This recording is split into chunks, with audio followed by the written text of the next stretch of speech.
everyone, again, and welcome to our Spring 2021 Town Hall. If you don't know already, my name is James Wilson. I'm the Executive Director, and we're presenting this as a webinar, which means you can all see me, but I can't see you. So as I said a moment ago, please use the chat function, which you're all doing marvelously so far. So like I said, my colleagues, Cher and Maggie are in the chat, and so you will see their names popping up. So it's great to hear from all of you and see where you all are today.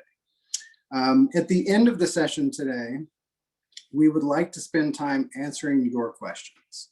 So in order to ask your questions, I'll ask you to please use the Q&A button.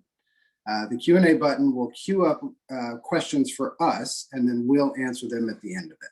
So we just want to test it, make sure that it works. So at this moment, if you will all please find that Q&A button and ask a silly question. No question is too silly.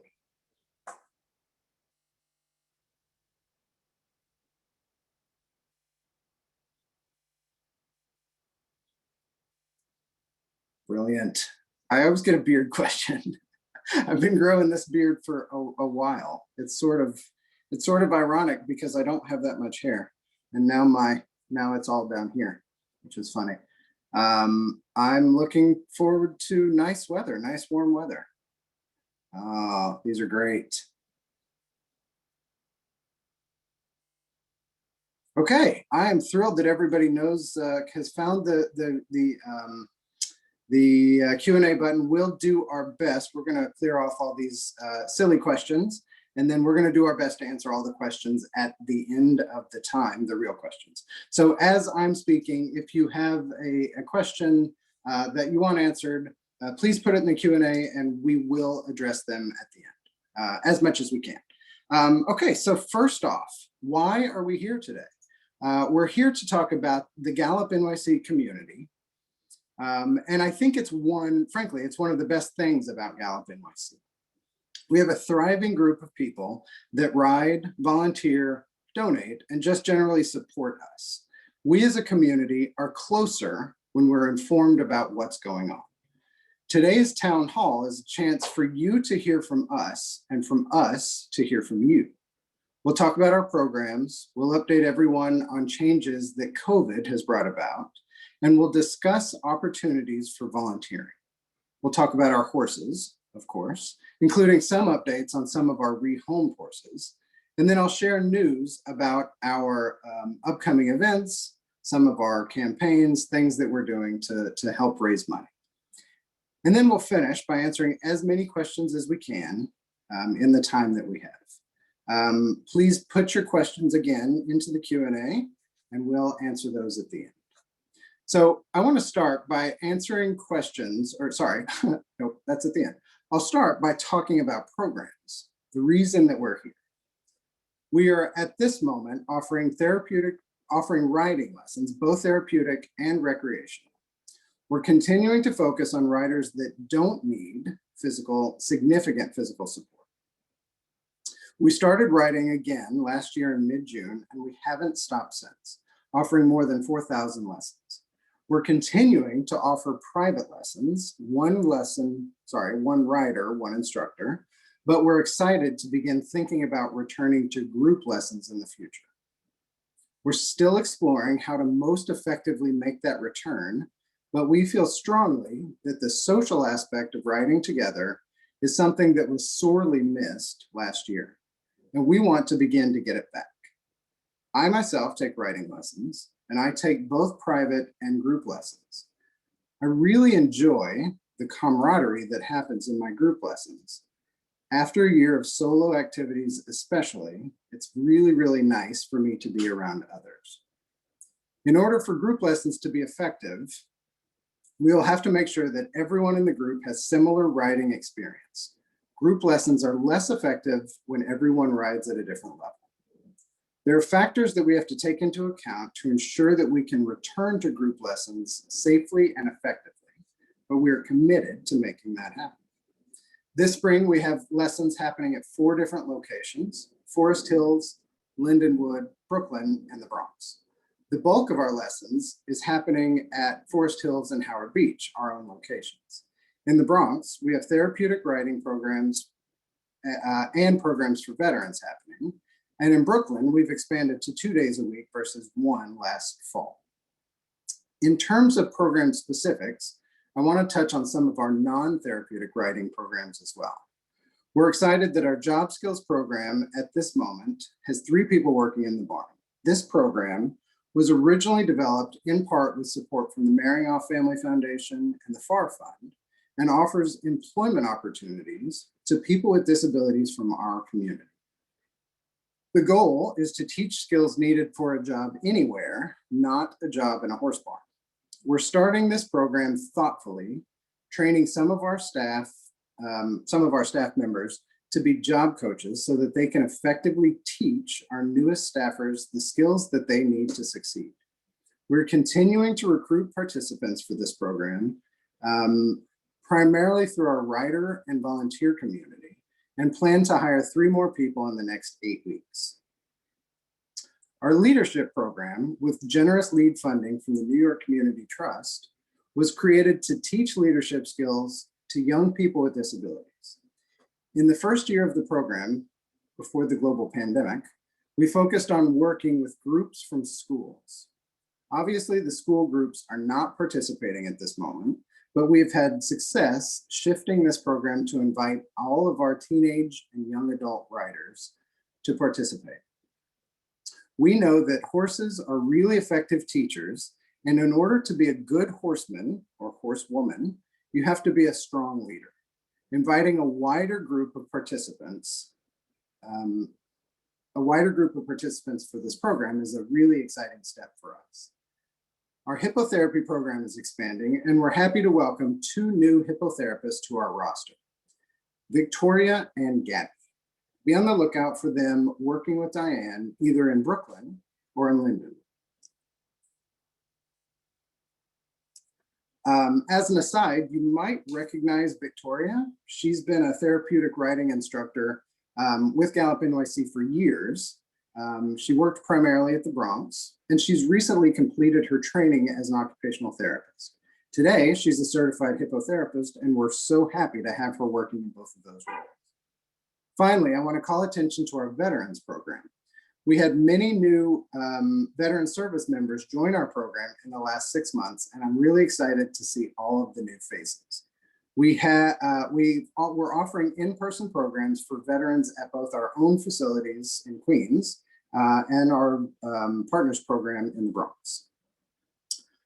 Obviously, COVID-19 has been a big part of all of our lives for the past year. It's been a really difficult time for everybody, obviously. With increasing vaccination rates, we're hopeful that the beginning of the end of this health crisis is approaching. Within GallopNYC, I think I've got a slide. Hang on. Here we go. Sorry, I'm running slides too. Whoops. And here. All right.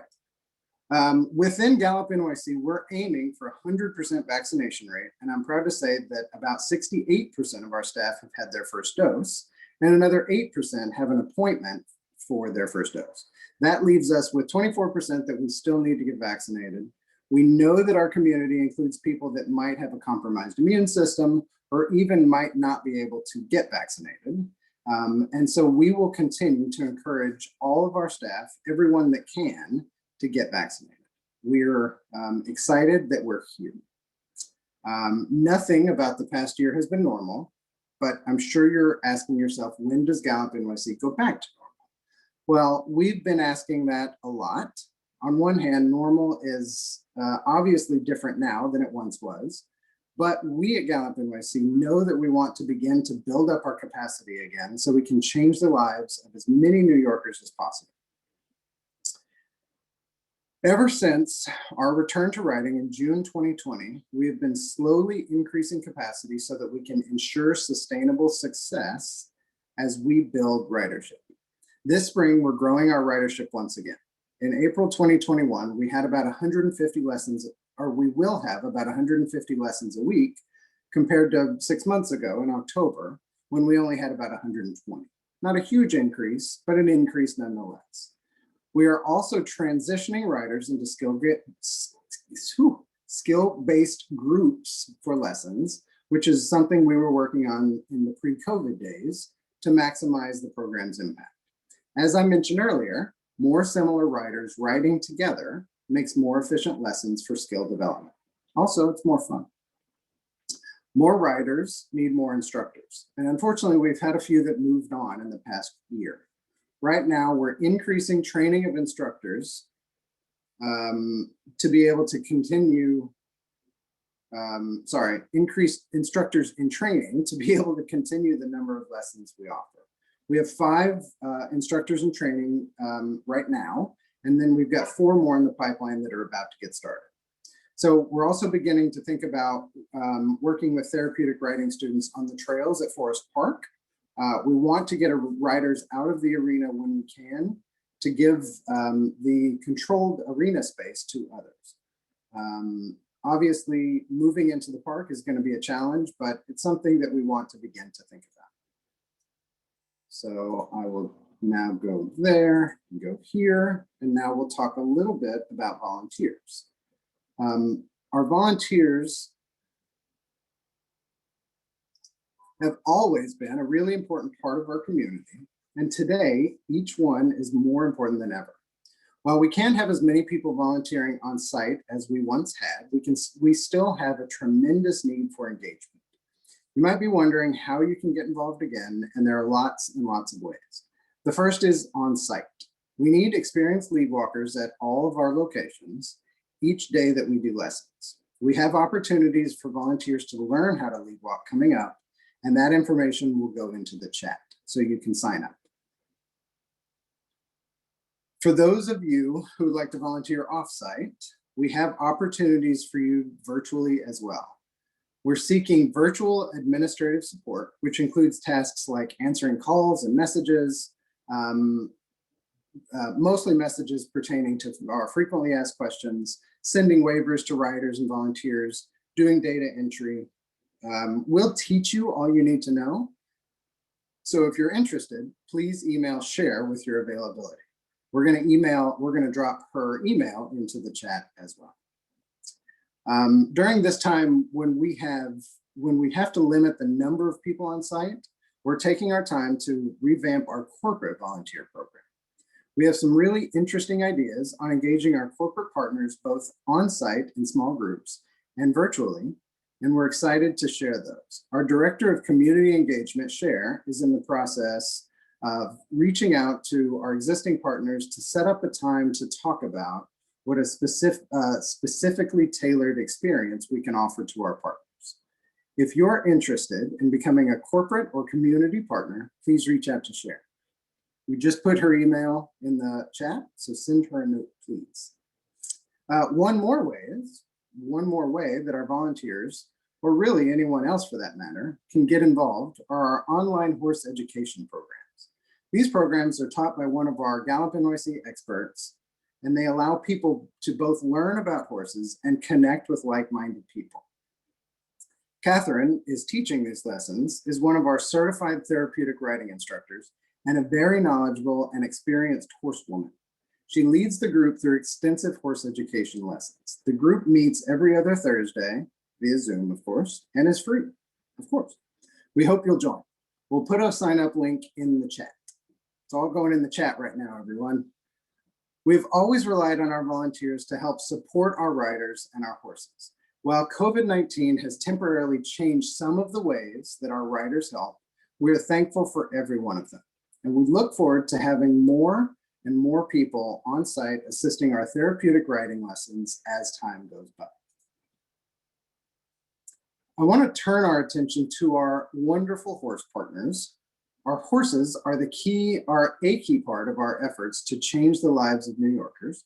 And without them, GallopNYC wouldn't be what it is. First, I'll share a little bit about our horses that we have here at home, and then a little bit about the horses that have found new homes in the past year. This winter, the winter was cold and snowy, but our herd made it through thanks to our amazing staff. We have a dedicated group of staff members who work each day to ensure that our horses are well cared for, and they do a fantastic job. At Forest Hills, I'm proud to share that Faith came back from retirement and is back to work. She's a great first pony for some of our smaller riders and has done a few trail lessons as well. She's loving being back to work. Eli and Peyton, the pair of Rocky Mountain horses that were donated to us over the summer, are doing really great. Eli recently did his first TR lesson, and he's very thoughtful and caring to his rider. Peyton is focused on rec lessons at this moment and is doing great work as well. Right here, I want to recognize Surya, one of our staff members, for the work that she's done with these horses. She's really done put a lot of effort into tuning them up and making them wonderful members of our herd. At Sunrise, Mr. Big is doing really good. He's getting more and more training and experience. He's become a very good therapeutic riding horse. He's nice and willing. He's really big, which makes him a favorite for a lot of our adult riders. And Grace is doing really well after her longtime herd mate, Patience, passed away last month. Grace has handled the loss very well and is loving all of the extra attention that she's getting. Speaking of Patience, we were very sad to lose her in March. She was part of the GallopNYC family for a long time, and she will be deeply missed by our entire community. Finally, I'd like to share a few photos of some of our rehomed horses. Just because they don't live with us anymore doesn't mean they're not part of the family. So Marco, you might remember, is the two photos on the left, is loving his time at Skavdal Ranch. He's living out his cowboy dreams out in Nebraska in the wide open country. Reed is shown on the right with Lauren Reicher at Silverstone Stables. He's enjoying the pampering that he's getting in his well-earned retirement. And there's a photo there of Hope, who's showing at this moment. She's being very fancy in a low hunter class.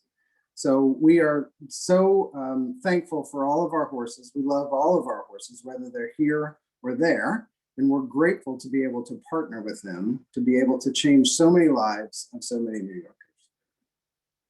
Reminder at this moment that if you have questions about our herd or questions about volunteering or questions about anything else, let me know. Put them in chat and I'll answer them at the end.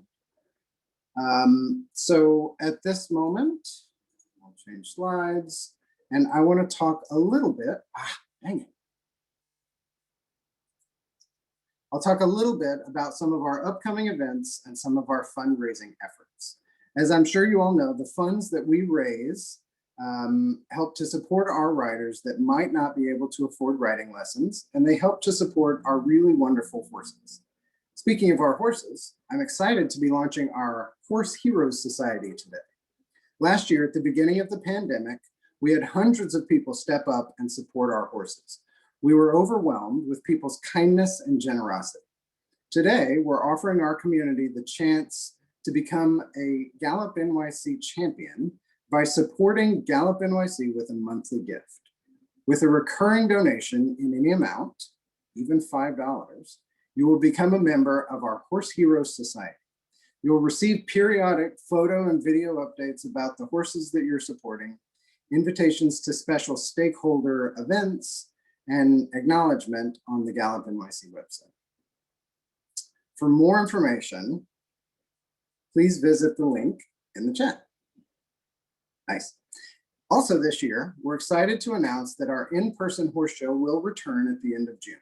We're still working out details, but we feel that we can safely offer a fun recognition event for our riders at our outdoor facility in Linden.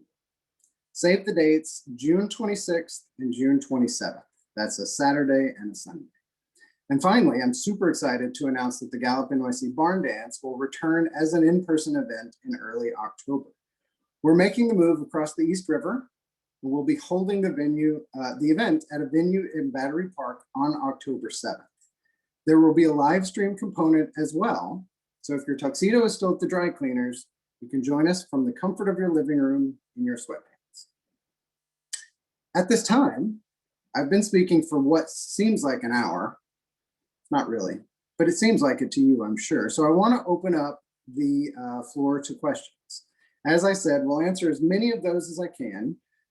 For those of you watching the live stream, you can put your questions in the chat, and we'll answer them as much as we can. So I'm going to turn off my screen share. Hold on. How about that? All right. So, let's see, what am I looking forward most to this summer? At GallopNYC, we have a lot of fun things happening this summer. Frankly, I'm looking forward to more riders happening in the spring, an increase in ridership. I'm really excited to see our horses working more. And this summer, we're going to start a summer youth employment program. So we're working with a partner and offering jobs to young people to work at our facility. And we do this really cool shared program where they learn to ride and they work in the barn as well. So it's a really, really fun program, and I'm a huge fan. Obviously, last summer we couldn't do it because of coronavirus, but we're back this year, and I'm glad it's back. Let's see, we've got, what's the process for recruiting, evaluating, and training a therapy horse? How long is the process? Is any breed more suitable? That is a great question. So finding the right horse is a matter of having a horse that is willing. So I would prefer a horse that's got a really great personality, a really great, willing, kind spirit, versus a horse with anything else, right? So regardless of their size, regardless of their anything, if they don't have a really kind, willing, gentle spirit, then they're not going to be a good fit. We try horses, we try a lot of horses to find the right ones. Pardon me, obviously in New York City, there's a lot of noise, there's a lot of commotion, there's a lot of sound, there's a lot of things happening. And so we have to make sure that we have a horse that's fine with all of those commotions of the city, in addition to the commotions of the therapeutic riding experience, right? So having sidewalkers and having lead walkers and having a rider who might be making noise or throwing things around, the horse needs to be really kind, really gentle, really understanding for all of those things. We like older horses for that reason, because very often they've seen the world. They don't, they're like, whatever, I've seen all those things and I'm not scared by any of them. Typically, we like a horse that's not terribly big. Often, if you've got a horse that's 17 hands tall, it's hard to give physical support to a rider if the horse is that tall. And furthermore, the rider's usually pretty scared being on a horse that's that tall. So I prefer, sort of quarter horse size horses, 15 and a half, 16 hands. So we try very hard to find the right horse. We bring in horses, we ask for a trial. We almost never bring in a horse without a trial. And it's a matter of trying a lot of horses, kissing a lot of frogs before we find our prince. So that's a really great question. So thanks for asking it, Doug. Do we have a venue name for Barn Dance? It's going to be at a place called The View in Battery Park. It's right on Battery Park, right on the water down at Battery Park. It's a beautiful space, recently renovated. We're really excited to be there. They've got a really cool front outdoor space, so we can do outdoors, we can do indoors. And like I said, we're doing the live stream as well. So if people don't feel comfortable being out in public, that's perfectly fine. The live stream will be available. We are resuming riding for riding with significant physical needs. We are offering as much of that as we can, as much support to riders with physical needs. The problem is having strangers, having volunteers physically support riders. At this moment, we haven't been convinced that it's safe. The guidance is still maintain social distance. We're watching guidance from the CDC, from the state of New York. And if when we get to the point where there's enough herd immunity or vaccinations, or when we get to the point where we can safely put people next to riders with significant physical difficulties, with physical needs, then we will begin to get back to that space. We are offering the chance for people that need it and can ride, the chance for members of their own pod, their own family, to support the rider. So I understand, we all know how difficult it is to not have as much riding as we have had in the past. And it's on my mind every day. So we will eventually get back to it. I just can't, unfortunately, I can't give you a time at this moment, but thanks for that question.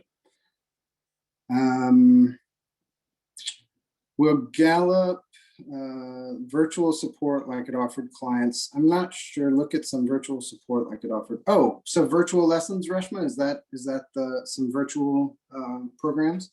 I'll answer that question.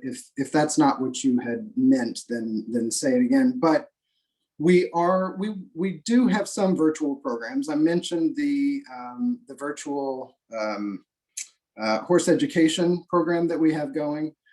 We feel strongly that you can learn a lot about horses. You can gather together and have conversations about horses, but you don't get the benefits of riding when you're on Zoom.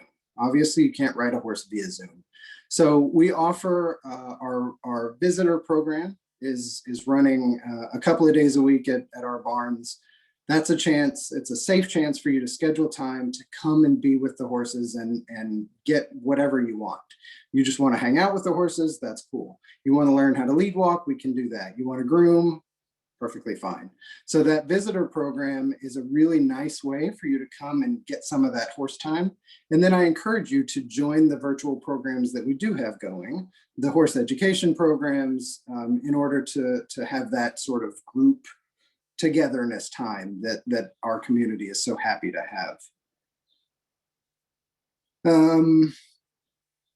The program, so there's a question about the wait list. So what we'll do is let you know where you're on the wait list.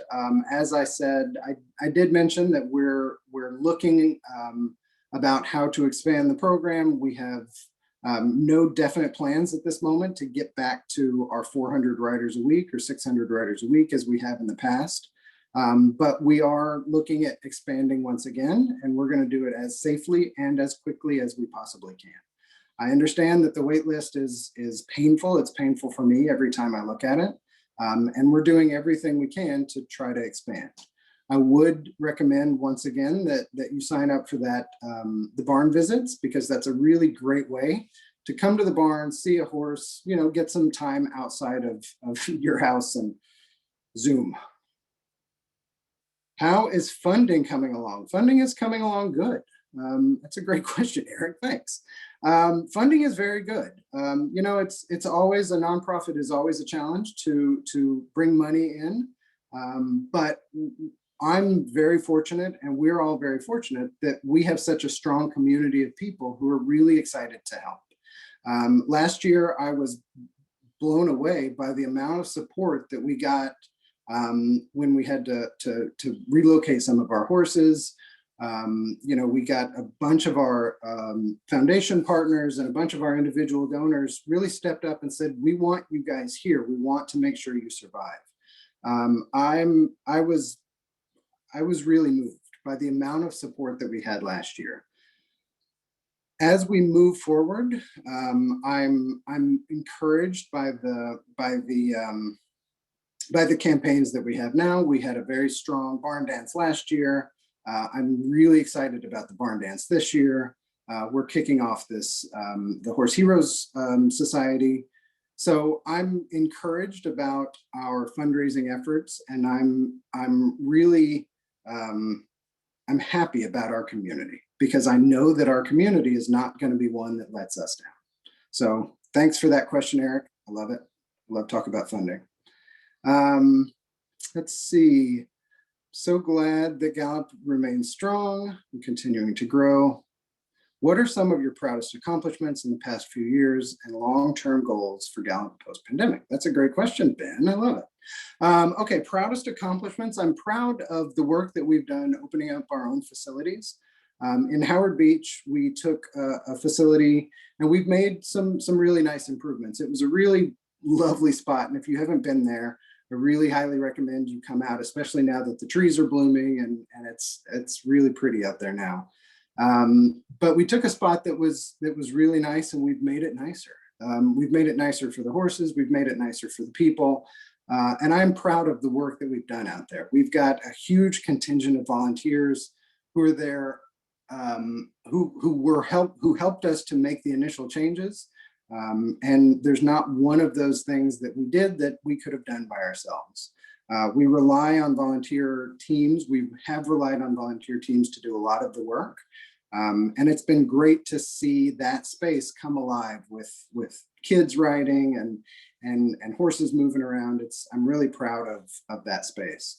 And the space in Forest Hills as well. So I'm proud of what we as an organization have accomplished over the past few years. We took a program that was doing really nice work in other people's facilities, and we turned it into an organization that runs 2 full-time facilities that's therapeutic riding first. And to me, that's what this city needs. The city needs more horses and more people teaching about how horses can change the lives of other people. So long-term goals for us as an organization. So we want to have more therapeutic riding facilities in the 5 boroughs. We know that having the transit time, the time to get from home to our therapeutic riding facility is a challenge. So we want to continue to grow and expand as much as we can, thoughtfully in safe ways, right? So that we as an organization stay relevant in the world and offer as much therapeutic riding as we can. I'm excited about the job skills program, the program that we're doing to teach young people the skills that they need for work and give them work in our facilities, right? So I think there's a lot of opportunity that we can do with our horses without riding, right? There's a lot of work that comes around working around horses, and there's a lot of lessons that you learn by working with horses. So I think there's a huge, bright future for GallopNYC, and I'm excited to see what we as a community can all build together. So thanks for that question. Melissa, how has pandemic affected long-term planning? Nice. Long-term planning has just basically paused when the organization paused. But I will say candidly, there were decisions that we as an organization made before the pandemic that we can now revisit, right? So some of them are as simple as, what app do we use to do this or that? How do we make this decision? How do we do this? How do we do that? So we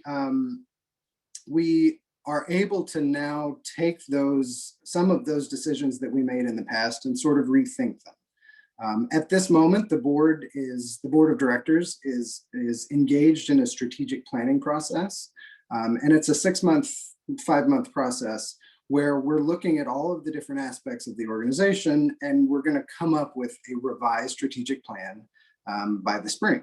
So I'm excited about what we have an opportunity now to do, which is to rethink some of those things that we've done in the past, and come back from this horrific health crisis and make the organization something stronger and something better than it was to begin with. So I think you must have known, Melissa, that planning is near and dear to my heart. So thanks for asking that question. Cheryl is asking about the state of the Prospect Park facility. At this moment, it's still undetermined.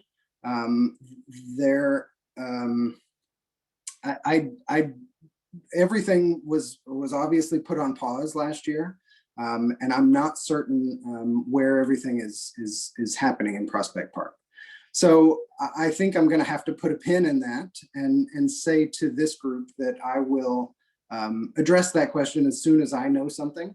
We're committed to Brooklyn. We're committed to Prospect Park. I love Prospect Park personally. I started volunteering in Brooklyn and then I moved over to Prospect Park. And I love the space and I love the community that we have in Prospect Park, the people around the park. So we're committed to that space. We're committed to Brooklyn. And so we, I don't want people to think we're a Queens organization. We're not. We're New York City. We're NYC. So we are committed to Brooklyn, and we will get to Prospect Park and have more space there as soon as we possibly can. So I believe those are all the questions. I'll kick over to the chat for a minute. Cher or Maggie, is there any other question we should answer? Anybody?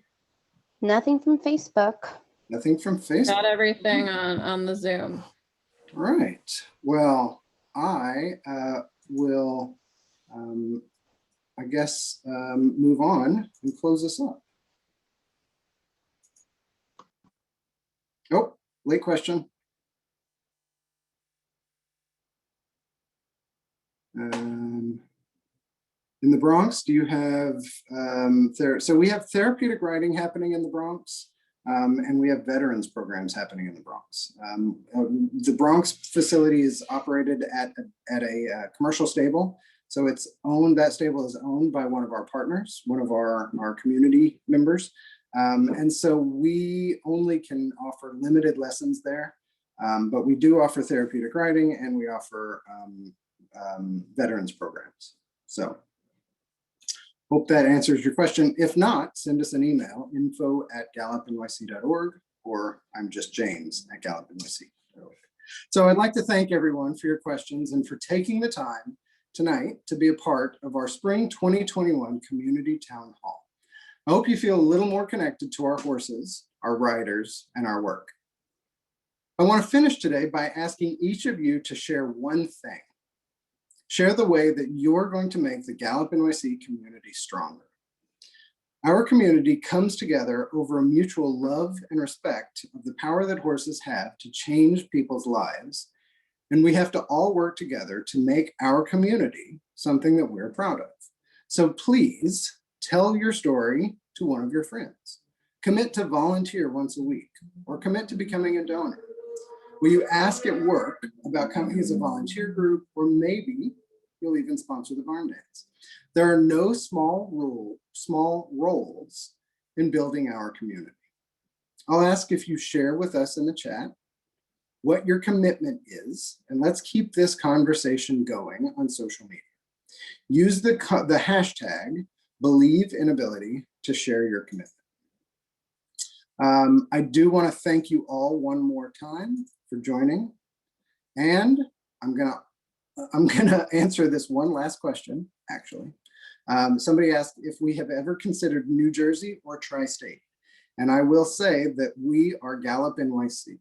We're focused on New York City. There is an immense need for the work that we do in New York City, and there are lots and lots of other facilities that work in New York, work in the tri-state area in Connecticut and in New Jersey.